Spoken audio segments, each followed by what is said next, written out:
Are you encountering the Windows cannot access the specified device path or file error in your Windows 10 or 11?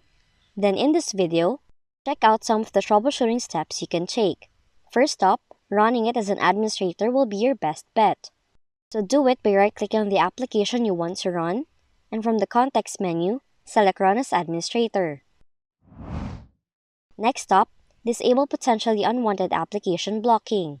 In order for you to do that, open Windows Security, select the App and Browser Control tab, then click the Reputation-Based Protection Settings link to view more settings. Deselect the Block Apps checkbox if that feature is enabled. Lastly, deselect the Unblock File setting. To do that, open File Explorer, open a folder that includes a file for which the error occurs, right-click on the affected file, select Properties, then click General, uncheck the selected Unblock checkbox, and once done, select Apply and click OK to close the file's properties window.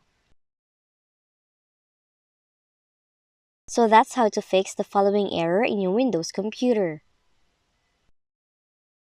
If you found this video helpful, kindly like and subscribe. You may also click and turn on the notification bell so you can be notified from whenever we release new videos.